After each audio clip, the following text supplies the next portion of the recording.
Instant match reaction. It finishes at Old Trafford. Manchester United 1, Watford 0. Manchester United are now into the fourth round of the FA Cup thanks to a Scott Mctominay header early on, and from then we saw out the game quite comfortably, to be honest. So, the main thing about tonight was getting through. No matter how we done it, if we won 5-0, 6-0 or 1-0 like tonight, the most important thing, the priority today was getting into the next round, and I thought, we done that well, so I can be happy with that and look forward to Monday when the draw is now. But, the game was pretty boring other than the first 10 minutes when we scored and looked like a threat on the attack. The game did drop off a lot, and not both teams didn't have too many chances after that first goal from Scott Mctominay, and Watford didn't have anything to offer either. I thought they were quite poor other than a few set pieces which they went close with, but they were nothing special tonight, and there's going to be no journey on and no upset today at Old Trafford. So it's all well and good, but at the end of the day, as I said, we're through to the next round. But let me get into the lineup. So the lineup in the game was Dean Henderson in net, left back it was Alex Telles, when it was a partnership of Chukwueze and Bailly, and that's not what I wanted. It was like either Chukwueze or Maguire, or you go Chukwueze and Lindelof. Because I said in the preview, if we see Bailly starting this game, which he did today, he's been dropped for Lindelof. After all them good performances, although he got injured today, that's another reason not to start him, to risk injury before the Burnley and Liverpool game. And, it's nothing too bad. I've heard it's nothing too bad, so it's good. It's just precautionary. But, it's only going to show us guys bad decisions yet again. Bailly's been saving you. He saved you 3 points against Villa, and he gets dropped. And I guarantee you now, against Burnley and against Liverpool, we're going to see the Chuckle brothers in Lindelof and Maguire start.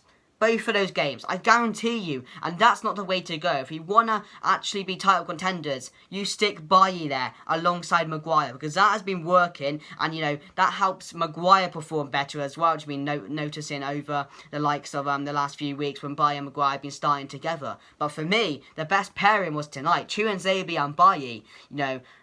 If they could play every game, I would, but we're never going to see them in a million years play together in the Premier League. It's just never going to happen. But the only thing with those two, the aerial duels, they're not very good with. So that's the only concern for them two. So, we probably do need a Maguire alongside them, to be honest. But them two started. It was Brandon Williams at right back, and then it was Donny van de Beek we actually got to see play today, and he was brilliant. I'll get onto him in the player ratings, but he was superb tonight alongside captain Mctominay, who started as captain for Manchester United tonight. Probably a dream for him, to be honest, but he was really, really good tonight for me. I thought, he's a potential man of the match for me. He was brilliant going forward, brilliant at the back, just an overall good display from McTominay. And then it was obviously Lingard at cam, and then it was on the left it was Daniel James, and on the right it was Mata, and up front it was who was up front?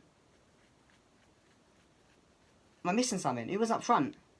Oh, Greenwood. Greenwood was up front. Oh, I totally blew up my mind there. But yeah, Greenwood started up front, which I was open to see. I would have hoped Martial started, but unfortunately he didn't. But yeah, Greenwood was up front. So that was the team going into the game. So we got to see a lot of players: Mata, Lingard, Daniel James, of course, Greenwood play by himself in that number 9 position, and we finally got to see Donny van de Beek play. So, a good day for Manchester United, you could say. I don't think a few of them players maybe didn't shine as much. I thought Chukwueze and Donny van de Beek were the only ones that actually took the chance today to perform well. Mata, quite poor today. Williams was all right. Greenwood by himself was pretty poor. James didn't offer too much other than the first few minutes when he looked like our only player going forward.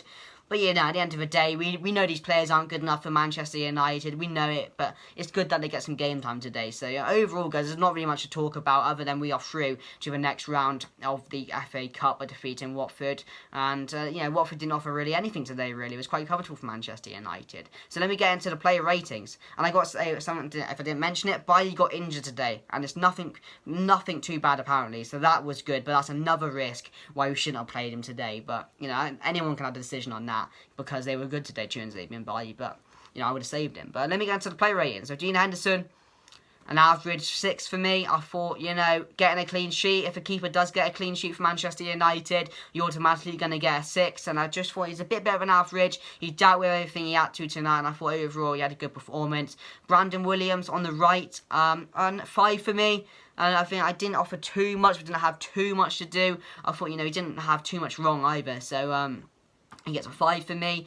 And then, obviously, Bailly going to get a 7. I thought he was pretty good in defence alongside Chukwueze. I'm probably going to give Chukwueze an 8 today as well. So, an 8 and a 7 for both of them. I thought they were brilliant at the back, down with everything they needed to. Were calm when needed to, and were getting collected when needed to. So, you know, great performance for them too. And on the left, Alex Telles, I thought he had much improvement from recent games, to be honest. I thought, you know, going forward, he was offering a bit more defensively. He was blocking anything he needed to. So, he's probably going to get a 6 for me.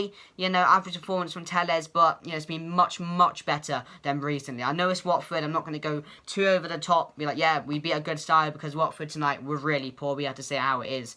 So, in the middle, Donny van de Beek, going to get an 8 for me. Brilliant tonight. This is why you start Donny van de Beek. He needs to be starting somewhere in this Manchester United team. You know, it's been disgraceful how Ole Gunnar Solskjaer's treated him over recent times. And I think, you know, he needs to start against Burnley. That's a potential game where you could start him. But we won't see him. That's the thing. We won't see him. So he gets an 8 for me. I thought, you know, just his play in midfield, you know, his calmness, his trick, you know, he's full of tricks. He's a bag of tricks, that player. And I think, you know, a few good moments in the match. I thought he had a great assist, which, you know, could have been an assist, I meant, if Mata could actually score a goal. But he flicked it. It was a great flick, and Mata should have been scoring there. So he gets an overall 8 from me. I thought he was fabulous today. Alongside Captain McTominay, who's probably going to get a 7 for me. I thought, you know, a really good performance. A potential man of the match for me. And, you know, overall, he was brilliant. I know it's Watford. I know that. I've already said that. But, you know, he looked really good today, Scott Mctominay. So he gets a 7. And then, of course, in front of him, Lingard, 5. Didn't really do too much. I did not notice him at all, to be honest. And I know they haven't played in ages. And they're gonna be slow, aren't they? They're gonna be lethargic on the ball because they just haven't played for ages and they need game time. So it's unfortunate, but it's a 5. Daniel James, 5. You know, other than the first 10 minutes, he was useless. And I've said in many videos, I don't see what he offers. And so he tries. Don't get me, he tries, but, you know, he's a bit clueless around football right now, and he doesn't have the brain of a footballer, you could say. I'm probably being too harsh, but, you know, he was probably a 5 today alongside Lingard. Mata, 5. 4, you could say, really, for Mata. Really poor today from Juan Mata, and I know they haven't played in ages, and Juan Mata doesn't have the legs anymore, so 5 for me. And then Greenwood, probably a 5 as well. I thought, you know, I don't know what's wrong with Greenwood right now. I'm not going to put too much pressure on him. The kid's 19, and he's been dealing with a lot of social media hate recently, and everything that's gone around. If you know, you know. But, you know, he doesn't look up to it right now, and he doesn't look to be Manchester United's number 9 quite yet, if I say so myself. But he's going to get a 5 for me. But man of the match, it's got to be Scott McTominay. You could give it to Donny van de Beek tonight. I'd be up for that as well. So if you give it to him, I'm not going to say you shouldn't, because he was fabulous today as well. It's great seeing Donny van de Beek play. I just hope he does play in the main team sometime soon. But anyway, guys, that is going to be the match reaction for this game. Manchester United beaten Watford by 1-0 at Old Trafford, thanks to a Scott McTominay, well, Captain McTominay header early on. But tell me your thoughts about the game down below. Make sure you leave a like. Make sure you are subscribing to Redbanks TV for more Manchester United content. And I hope you guys have a good night.